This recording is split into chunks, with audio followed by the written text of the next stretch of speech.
We have both been in major corporate executive roles for almost, 2 decades, which is crazy to believe. And I think, and some of it we were together, some of it we were apart. And I think at the end of the day, we realized that we had this incredible toolkit of this global supply chain, access to designers, and understanding of how high-level luxury brands work, all the way down to the super, big box discounted retailers. And when we finally had that moment of saying, like, we know how to do this, it was, for me, juxtapositioned with being in a corporation that was quite toxic, actually. And I just had a one day of this reality check of, I can't do this any longer. I'm done. I think I've earned my. And I know Morgaine was going through a similar thing at a little bit different times, but I'll let Morgaine speak to that. But I think we came together and just said, enough is enough. We know how to do this. We've been making people billionaires for years. Why don't we take it inwards and create something incredibly special that is relevant and do it our own way without the politics and just do the workhorse way like we've been doing all these years. Your own politics. Morgaine, what is your response to that? I would say very similar to Katherine. It was just, in a way, I felt that I had hit a ceiling with the company I was working for. Again, it was a very male-dominated hierarchy. I had been running a team of 60 people for them in Hong Kong, and it was just time for us to do things better. We knew we could do it better. Also, with the big corporation, it takes time. Things are slow. People are slow. Decisions are slow. And we just had so many exciting ideas. And we were just seeing exactly what was happening in the market. We were working for very large brands that retail was going one direction. And we were so excited about everything we were seeing at the time with all these direct-to-consumer brands, digitally native brands, and just thought, that's who needs our help. Those are the people that need the product support. We have that knowledge, we have that experience, we have that supply chain. They have great ideas. They have an amazing vehicle for marketing and data-driven services. And it was just right for the picking at the time. It was just really all about timing. We felt that it was time to go. How big a jump was it to go from corporate to running your own business, becoming CEO, leaders of your own company, learning how to run a business from the bottom up? Was there a major challenge for either one of you? I honestly, no, I would say, because Katherine and I have done everything you could possibly do in a corporation, from making the photocopies, sending the samples, doing the FedEx, designing the product, running the manufacturing, and managing huge teams. So we did have that core knowledge, but I think the biggest challenge she and I faced was because we both had such a big depth and breadth of the actual industry and what we did, that we had to learn to stay in our lanes. And we knew we each had core strengths that were a little bit different, and we just had to divide those tasks and just let the other one run with it. Okay, I love this. And Katherine, I want to talk to you about how you guys defined your core strengths. Did you take a Clifton Strengths Finder? Did you just know naturally? And then where is that dividing line between the two of your responsibilities? Yeah, so I think it was interesting because when we started, we still, even though we knew what we had accomplished and we knew what we came into being entrepreneurs with this toolkit, the beginning was, we still didn't have the complete picture on, okay, this is exactly who we're going after. This is how we're going to start. This is how we're going to connect with them. So we did a lot of testing in the beginning. First, we reached out to our network, right? Our network, the fashion accessories community is quite small, even globally. We all work and travel together and kind of go to the same shows and markets. But we first tried to test the model on startups. So we really started initially early on reaching out to everybody in our network and saying, hey guys, here's what we're doing. Here's what's happening. Here is what we'd like to do. Here's the services we're offering, almost like consulting. So we started as like a mild consultancy. And then we had a couple startup clients. And then quite soon as the word continued to spread amongst our network of what we were actually out there doing, that we left corporate and we had all these factories and et cetera, we started getting these calls from people who were like, we went to China ourselves. it failed. We have spent 800,000, all these numbers, and we were like, what? Why? Like, we were like, can we cry together on the phone? We spent thousands and thousands of dollars in development, and we don't have any samples. We were supposed to go to market 3 months ago. We can't get in touch with anybody. And we were like, wait, we can help with that. And then all of a sudden it was like, we have a group on the ground. We have Morgaine in Hong Kong. It just all of a sudden came together. We're like, oh, wait, we can take in all of these, hurt birds and bring them to life, get them back on track quickly. And then all of a sudden that opened up to what Morgaine's saying about really, and we also even tested going back to retail. Like, we knew everything we knew from our legacy brands was wholesale retail. And we tried even that lane as well for a little bit, where we were like, okay, we can be a private labeler. I remember there was just one day I was in a portal for a very big retailer. I was on the phone with Morgaine, and I was like in the portal, and it said, drop down to your vendor and you find your vendor name in the list. And I dropped down this portal, and there were, I think, maybe 2,300 vendors. And I was just like, Morgaine, why are we doing? Who are we in this process? And we know how to do that, but everyone's doing that according to this list I'm looking at. So are you wearing an artisan necklace? I am. I have that same necklace. Are they a client?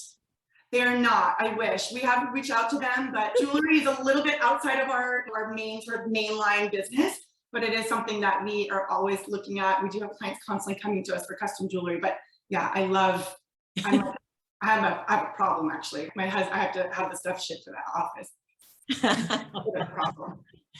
Okay, so is there one task or one strength that you guys both share that you fight over? Like, I want to do that. No, I want to do that. And if so, which is it?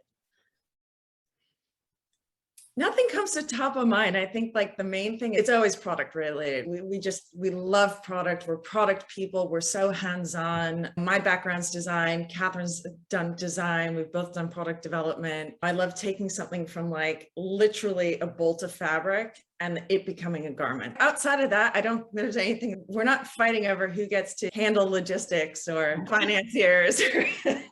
We became really, we've always had an incredibly strong relationship for, over 15 years. And I think the reason we work so well together is we were very open and honest. We're completely transparent, as if we're family. And I think that we're very open. You know what, maybe that delivery wasn't great, or Kat, really, your emails to the factory, like, it's not helpful. And so we finally found the separation of church and state in terms of, okay, this is Morgaine's core strength. Because in the beginning, we did both try to do everything. It was just the two of us in our kitchens on opposite sides of the planet, trying to do everything. And that's the reason we were able to lift the business so quickly. But we finally had that moment in time where we're like, okay, you know what, like, we're ready to, we've identified who needs to handle what in order to be efficient.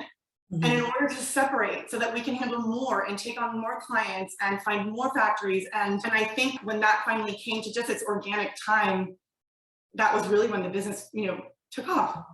Morgaine, do you speak Chinese? No, I'm going to say no. My Chinese is remove that stitching, change this seam, add X centimeters to the gusset. That's it. I don't converse. Yeah, I understand. So I'd love for you to talk about your incubator program. What is it and what kind of success have you had with it? So our incubator, so really a big focus of ours this last couple of years has been, we've been a service provider. We've been a B2B loyal, trusted resource for so many of our clients. And we love that. And that's obviously our mainline business. But we finally came to this position just based on our growth and the people who are coming to us and all these incredible innovators that are coming, into our company, and or just needing advice, that we were like, okay, we are now in a place where we can take a position on innovation, not just provide a service, but also now be ahead of the services or ahead of the products that are coming down the pipeline based on trend or need, and obviously the pandemic and all the other things that we've all lived through this last 18 months. And so our incubatorship it's so exciting. We launched it last year, and basically it started with a couple young startups that came on board that didn't have VC backing. And we coached them through day one, all the way through launch and then beyond. And then they become essentially they have the option to become a client at that point, or to really just take off and spread their wings. But really it's about finding these disruptive innovators, not just in consumer goods, but even outside of the space. We're doing a lot in healthcare now and wellness. It's just so exciting because it really has just opened the door to us seeing all these new brands and all these really incredible people in times of pandemic or crisis, or as we've lived through, all of us, ups and downs in the economy. So much innovation comes out of that. And when we saw that happening early last year, we're like, we need to put together a program now to take in these brands that are probably not going to be able to lift this year and get them there, because it's doable. And right now people are going to be craving innovation after this is all over. And doing this on a fee basis, or are you taking some equity, or is it just a nonprofit in hopes that they do become a client?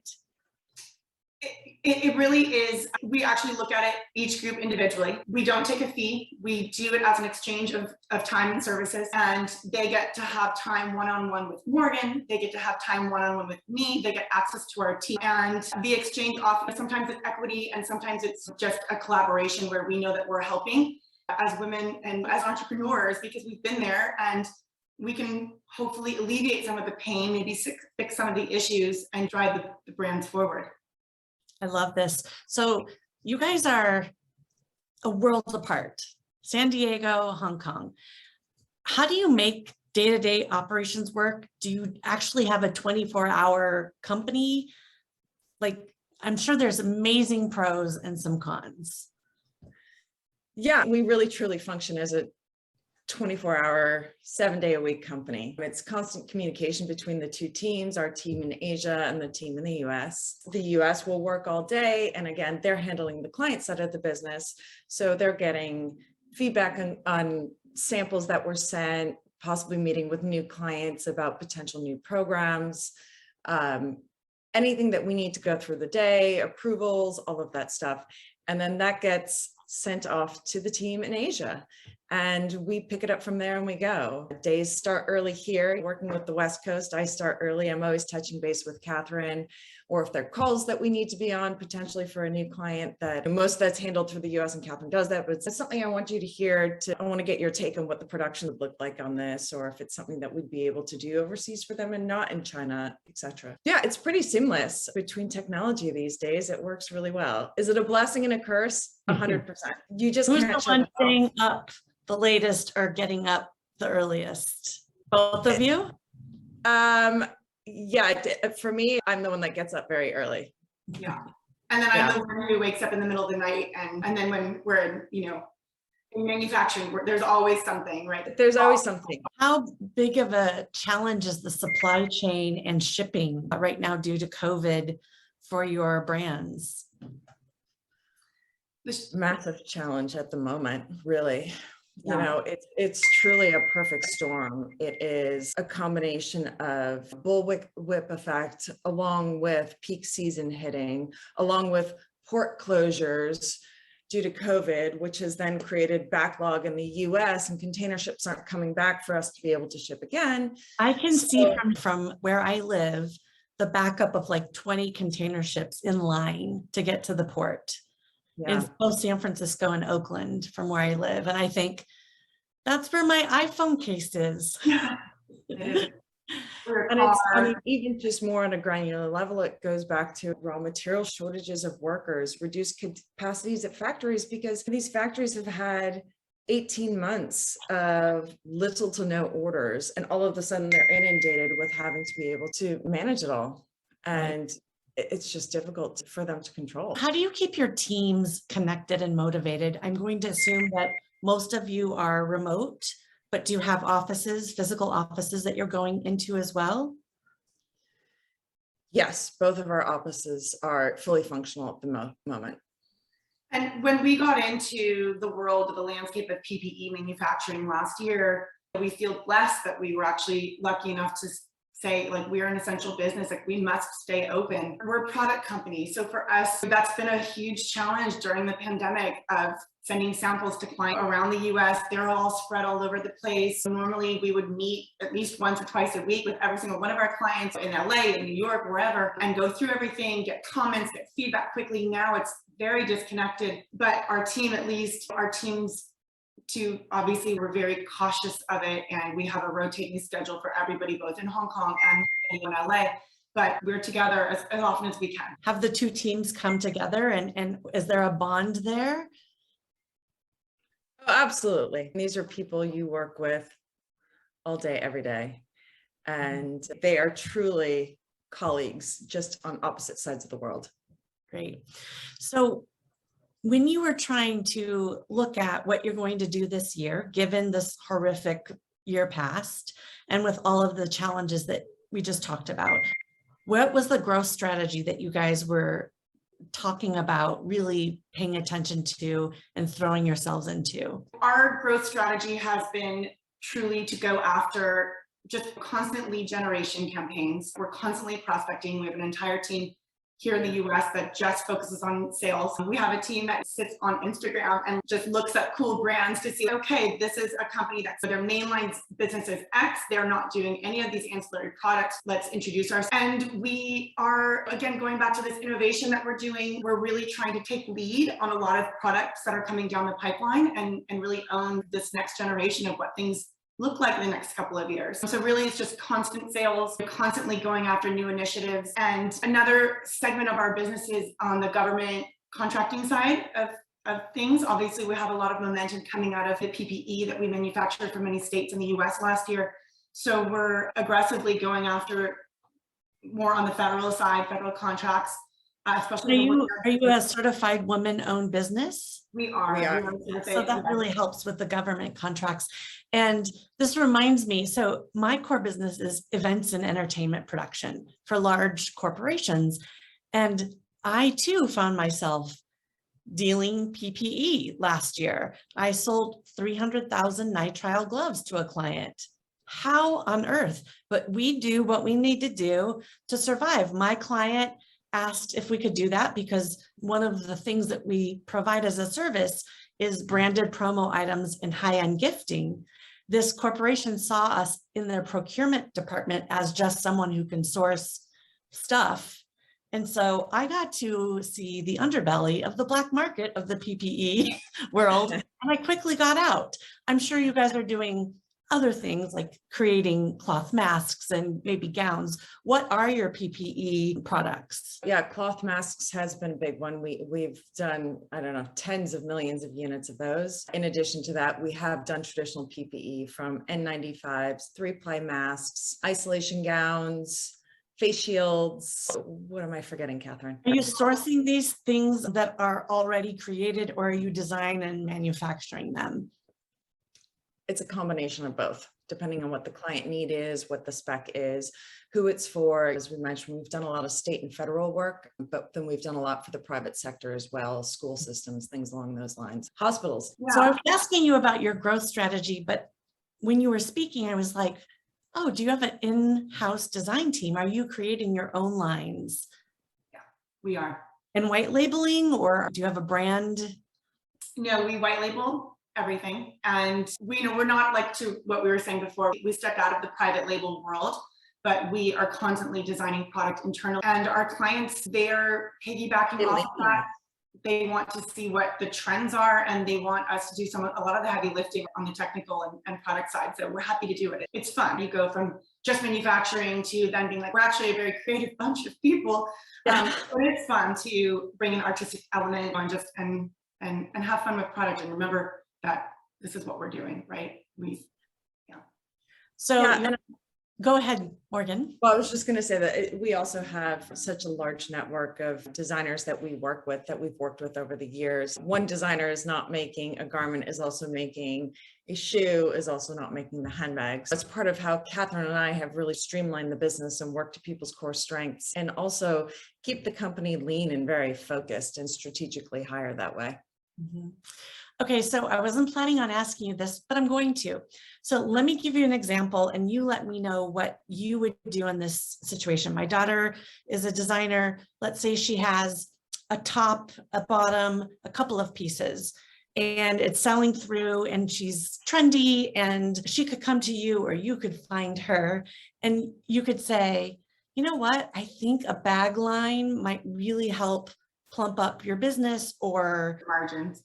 other things. Is that what you're doing with some of your incubators? Is like, you've got a great start, here are some verticals and other things you can diversify in? Yes, exactly. So incubator, two-part series. So first it'll be a client that's basically doing something completely innovative, launching on Instagram. There are a couple of kind of key trends that came out of the pandemic that they seized, but they were manufacturing it at their homes or locally. This group happened to be in New York. So they were working with a small sewing group in New York, sourcing the materials, paying a lot for all of it, right? For the pattern. Not very efficient. It's not very efficient, but we always tell people to start that way. Learn as much as you can. Come to us when you are absolutely at your breaking point. You're ready to start making some money. You want margin, you reset. You're tired of just spending so much money figuring it out. But again, if people come to us and like, I have an idea, we also just try it, test the waters. The idea is test the waters. Yeah, and learn and understand, and come back to us when you know the terminology. Because this is what we see so often, are clients that have gone straight to a factory and they're like, I went into the factory and I told them I didn't know what I was doing, and it's like, now we know why you're in this position. So, so on the incubator side, like for your daughter with the design, with the concept, first we would try to understand where are the price points that she needs to be at with her current line. Can we help make that process more efficient? Right. On the sampling side, is she ready for a little bit bigger production runs, which is where we can go run to scale it? Yeah. And then I love this because in part of my life, I teach entrepreneurs to scale and grow their businesses. And I know that everyone's looking for a hack and a shortcut. And you know what I'm telling people now? I'm going to tell you what the hack and the shortcut is. It is find an incredible advisor or consultant. Take the classes, read the blogs. Don't try to do it completely on your own. I did that for 15 years and I had some success. But as soon as I started engaging with professionals that have been there and done that, it just wiped the cobwebs clear. So I see you guys as a catalyst for designers and brands to cut through all the red tape. I have a friend, Daniel Shemtab, that just created a shoe called Snibs. And I think he did was he went straight to the manufacturer, made a ton of mistakes, and now is in a really good place. And I think he had some procurement assistance. Was it you guys? It was not us. Okay. So the last question I have for you is, we've been talking about success and we've been talking about all of the positive things with a couple of little pandemic moments. But what is the challenge that you guys are really facing right now that you're just really trying to fix, alleviate, to move forward? I think a couple challenges. One is to what we discussed earlier. Morgan and I haven't been together now for 2 years.